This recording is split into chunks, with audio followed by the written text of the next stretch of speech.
Much of what we have come to learn about the Anthropocalypse is passed down to us through time, through tradition of the people of the Cadillac Mountains, who sadly we are the only two left. But that we know of. There may be more, but it's most likely just the two of us. And one of the things that was passed down to us was the tradition of water bowling, which is the traditional folk music of the Cadillac Mountains. I learned it from my uncle, who learned it from his uncle before him, who learned it from his uncle before him, and so on and so forth. And initially, the Cadillacs, our people were led there by a visionary named Francois de Cadillac, who realized that the end of humanity was nigh many years ago, as he called it, the Anthropocalypse, and thus where our prophecy came from. And when the people came to the Cadillac Mountains, they had no music, they had no instruments of any sort.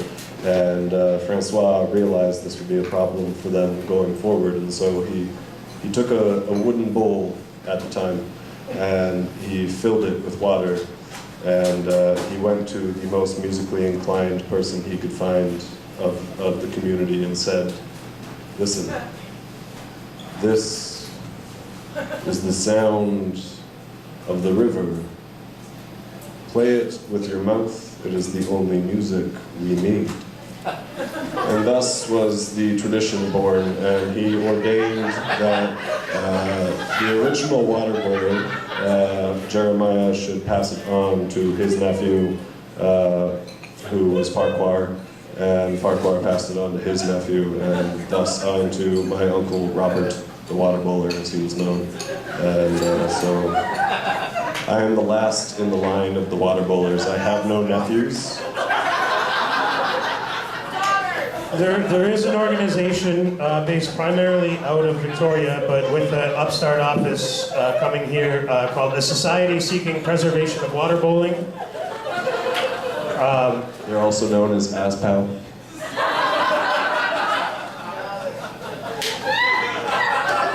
This is our cultural heritage we're talking about here. Society Seeking Preservation of Water Bowling will be releasing a series of informational videos on YouTube in the new year, so please keep an eye out for that. Also, if you're interested in learning more about the Cadillacs or the Anthropocalypse, we do have some like bootleg CDs we bootlegged ourselves, because that's apparently what you do. There, suggested donation of $5. Yeah, absolutely. Yeah, so like, if you got $5 and you want one, that's awesome. If you want one and you don't have $5, come talk to us. It's totally awesome. But thank you for listening. Before we do this, Shayne, I should put this out there. Part of the whole mission of ASPOW is, in fact, really, you guys.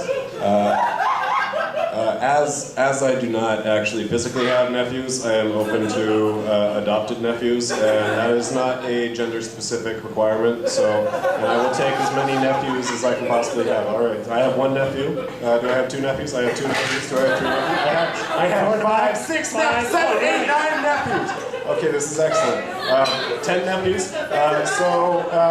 Look for the Society Seeking Preservation of Water Bowling PSAs to be coming out. I will be beginning a training program to teach my many nephews now as to how to be a water bowler. It does take about 15 years, but it's worth it. It's beautiful. And again, yes, thank you for receiving us and our stories. And this has been a blessing.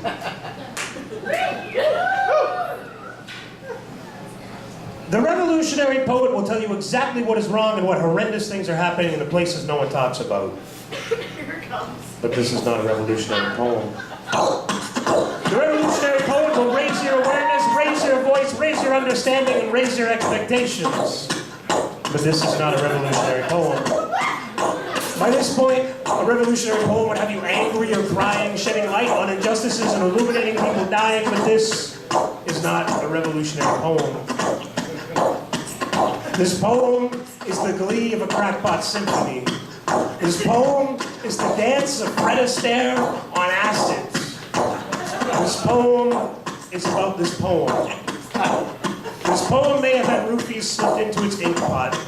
This poem probably overdosed on vitamin F. This poem is bound for Syracuse, having long ago fallen off the train. This poem is the chains of a dominatrix slipped into a preschool teacher's desk. This poem is like running deja vu.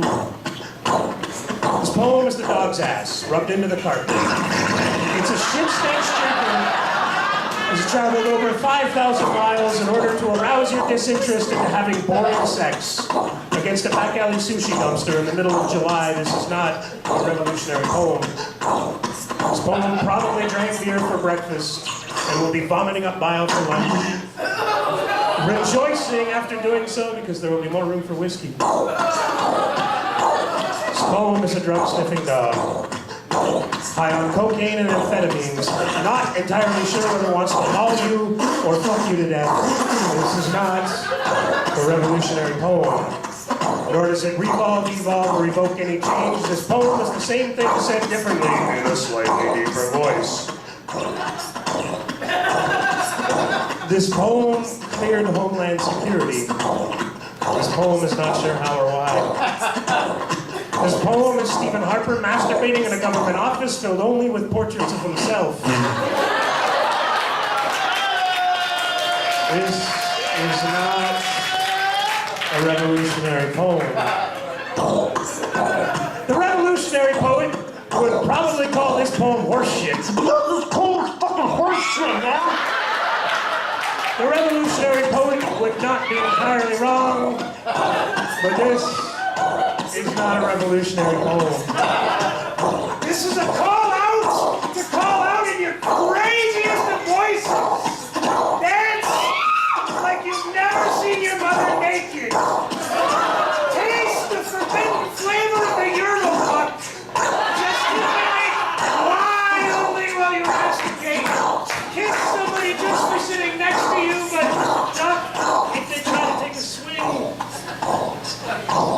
This poem would like to see more of you being more of you.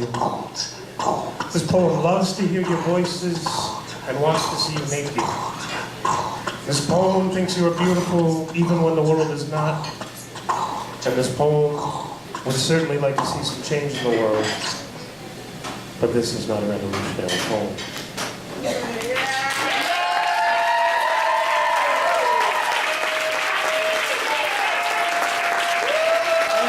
Thank you very much. Please come talk to us.